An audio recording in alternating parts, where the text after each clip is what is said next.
Assalamualaikum warahmatullahi wabarakatuh. Halo sobat belajar, jumpa lagi. Semoga sobat belajar selalu dalam keadaan sehat, semangat, dan bahagia. Pada kesempatan kali ini kita masih belajar kelas 5, tema 2, subtema 1, muatan pelajaran ilmu pengetahuan alam, materi sistem pernafasan manusia.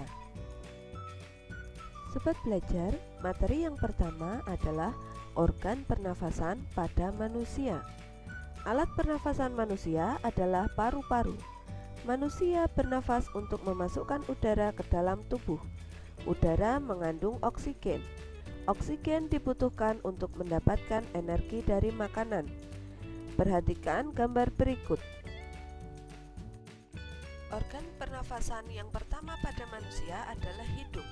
Fungsi hidung untuk menyaring udara pernafasan dari debu dan bibit penyakit. Fungsi yang kedua yaitu penyesuaian suhu dan kelembapan udara untuk memudahkan proses penyebaran gas dalam tubuh. Serta fungsi hidung adalah sebagai indera pencium. Organ tubuh yang termasuk alat pernafasan yang kedua adalah trakea atau tenggorokan. Fungsi tenggorokan yaitu 1. Penghubung antara bagian hidung dan paru-paru. 2. Penyaringan kembali udara yang masuk karena di dalam batang tenggorokan terdapat bulu getar. 3. Menghantarkan udara ke dalam paru-paru. Organ tubuh yang termasuk alat pernafasan yang ketiga adalah paru-paru. Paru-paru terdiri dari bronkus, bronkiolus, dan alveolus.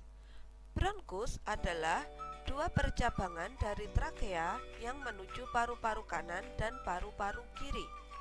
Bronkiolus adalah percabangan bronkus. Alveolus atau gelembung paru-paru adalah ujung bronkiolus yang berfungsi sebagai tempat pertukaran oksigen dan karbon dioksida. Sobat belajar, materi selanjutnya adalah proses pernafasan pada manusia. Pada saat bernafas terjadi proses yakni proses masuknya udara ke dalam paru-paru atau disebut inspirasi dan proses keluar udara dari paru-paru atau disebut ekspirasi. Perhatikan alur pernafasan manusia berikut. Udara masuk melalui rongga hidung, kemudian ke trakea, menuju bronkus, dan ke paru-paru. Selanjutnya dari paru-paru akan kembali ke bronkus, menuju trakea, rongga hidung, dan udara keluar.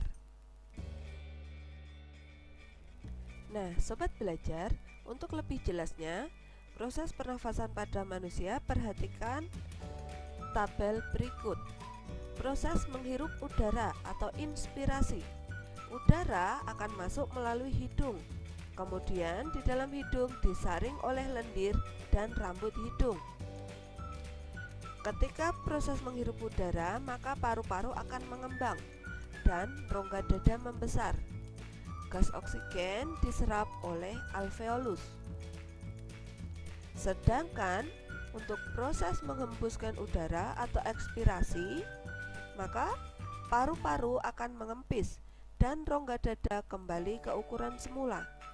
Udara keluar melalui saluran pernafasan. Udara yang dikeluarkan mengandung gas karbon dioksida dan uap air.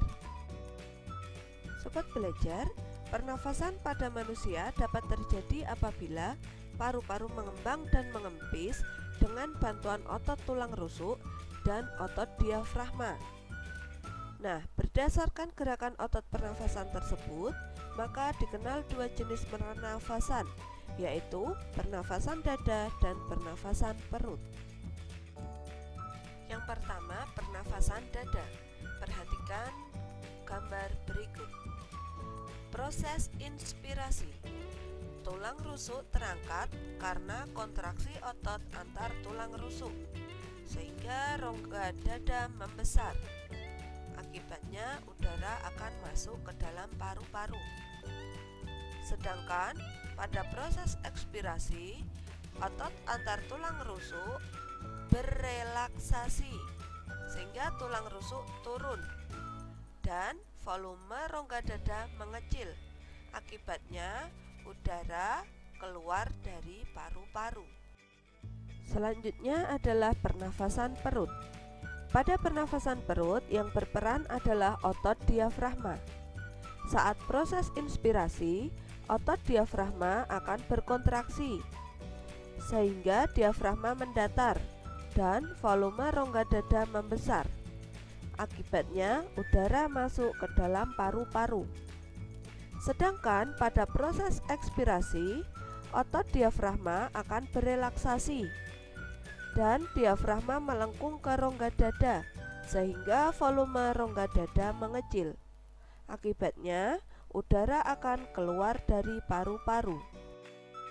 Sobat belajar, kalian telah mengetahui organ pernafasan pada manusia dan proses pernafasan pada manusia. Selanjutnya, untuk mengasah kemampuanmu, jawablah beberapa pertanyaan berikut ini. Nah, sobat belajar, demikian tadi materi kita tentang organ pernafasan pada manusia. Sampai jumpa di lain kesempatan. Semoga materi kali ini bermanfaat. Sekian, wassalamualaikum warahmatullahi wabarakatuh.